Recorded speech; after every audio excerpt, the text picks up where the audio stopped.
¿Cómo está, profesor Albrighton? Espero que esté bastante bien. Aquí estoy con mi compañero Guada. Estoy también con Hermamut. Diga hola, Hermamut, que es Mario Domingo García Pérez. Y hoy estamos aquí para... Vamos a hablarle de... Cauda, dime el tema. Electrodinámica, corriente eléctrica y ley de Ohm. Ohm. Ohm. Ohm. Ohm. Bueno, vamos a empezar hablando qué es la electrodinámica. La electrodinámica es la rama del electromagnetismo que trata de la evolución temporal en sistemas donde interactúan campos eléctricos y magnéticos con cargas en movimiento. También es la parte de la física, como acabo de decir, que te estudia el movimiento. Pues, ¿qué es una corriente eléctrica? Bueno, la corriente eléctrica es el flujo de carga eléctrica que recorre un material.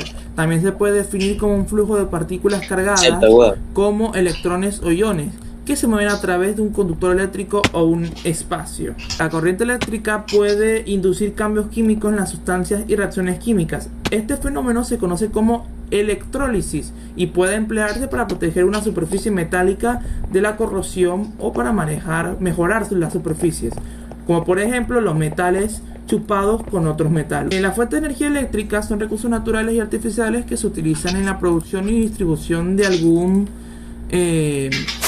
tipo de energía. Con estas características es posible generar calor, producir electricidad para la toma de hogares y ambientes comerciales. Ok, ahora las principales fuentes de energía eléctrica son la energía hidroeléctrica, que esta es, si no mal recuerdo, la que viene del agua. La energía termoeléctrica, que tiene que ver con la temperatura y esas cosas. También está la energía eólica, que es la que es con el viento. ¿Saben los molinos que hay por ahí a veces en algunos países con zonas muy planas? Como por ejemplo Holanda. En Holanda usan energía eólica. Bueno, Países Bajos, hay estos molinos, y estos molinos con el viento se mueven y generan electricidad. También está la energía nuclear, que tiene que ver todo con lo nuclear, pues, con las plantas nucleares que utilizan elementos radioactivos como el uranio para generar energía. Y también en sistemas, en este sistema, el núcleo del átomo de uranio se desintegra liberando una gran cantidad de calor, como la era de Chernobyl. ¿Chernobyl dónde quedaba, Gauda? En Ucrania, ¿no? En Ucrania creo que era. Ok, y por último hay que hablar de la energía solar. La energía solar es la que tiene que ver con el sol, que usan los ya conocidos paneles solares. Hay distintos carros, incluso teléfonos, cargadores, que tú los pones al sol y entonces con los rayos ultravioleta todo eso carga de energía y bueno, te da energía, valga la redundancia. Ahora voy a hablar del proceso de generación de energía eléctrica en los hogares. Esto comienza en las centrales de electricidad y termina en el hogar. Una vez allí, el voltaje vuelve a ser reducido en los centros de transformación para que la energía pueda llegar al medidor de tu casa, el cual mide la cantidad de electricidad que utilizas. Hay de 110 voltios, de 220 voltios. Normalmente lo que usamos más en casa son los de 110 y los 220 voltios. Tengo que explicar cómo llega la energía de la planta eléctrica de Macagua, así de la represa de Macagua, a nuestra casa. Primero, aquí en Puerto Ordaz y en gran parte de Venezuela usamos la energía hidroeléctrica, que es la que se obtiene a través del agua y usamos la represa. Bueno, en Macagua el agua pasa por una especie de... No sé cómo pasa, digamos así, como turbinas. Entonces la va por ahí y eso absorbe el agua y eso se va moviendo. Luego eso va a... como... me acuerdo, a una especie de... me acuerdo que le decían la torta. Y entonces eso se va moviendo por aquí y eso va generando energía gracias a la fuerza del agua. ¿Y qué hace la represa? Bueno, la represa, por el exceso de a veces cuando el río está muy lleno, bota el agua, pues. Bota el agua a la represa. Eso es cuando hay mucha agua. Yo voy a hablar sobre los tipos de corriente, en los cuales entra la corriente continua, el cual básicamente es el flujo de corriente eléctrica que se da en un solo sentido.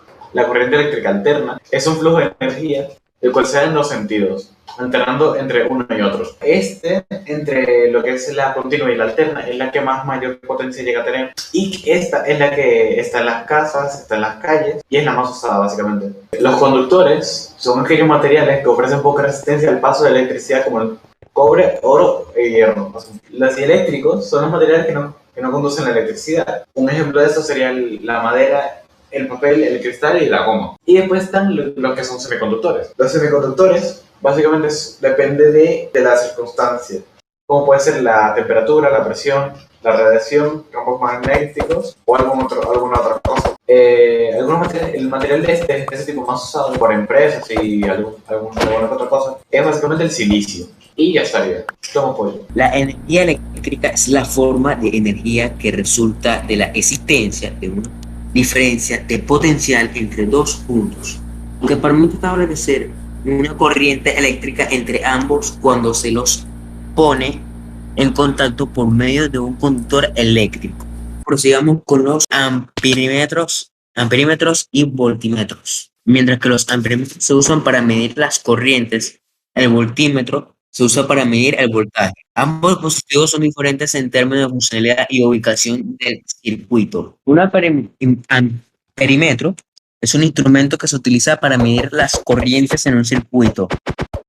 Las corrientes se miden en amperios, y para que se den una idea visual de cómo un amperímetro son estos artefactos que traen los bichos que cargan los aire acondicionados, que son como camarillos con dos cables. Ahora prosigamos con voltímetro. Es un instrumento que se utiliza para medir el voltaje entre dos puntos en un circuito. Dos voltímetros iniciales se basaron en galvanómetros móvil y se crearon insertando una resistencia en serie con el instrumento.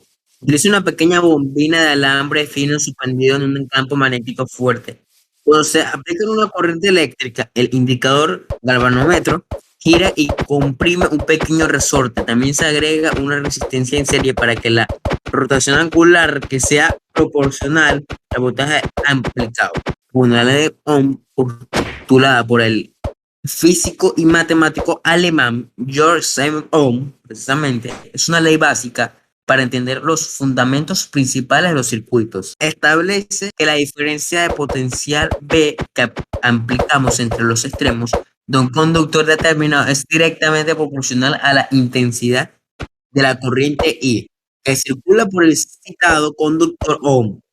Completo la ley introduciendo la noción de resistencia eléctrica R. Es el factor de proporcionalidad que aparece en la relación entre V y I. Eso sería todo. Yo tengo mis salitas. Bueno, gracias por la clase de hoy, caballeroso señor Gaudo y señor Mario. Así es, Mario, asiente con la cabeza. Y bueno, espero que les haya gustado, profesor, nuestra dinámica aquí de hacer en este maravilloso juego llamado Minecraftia. Y bueno, tenga un feliz día, profe.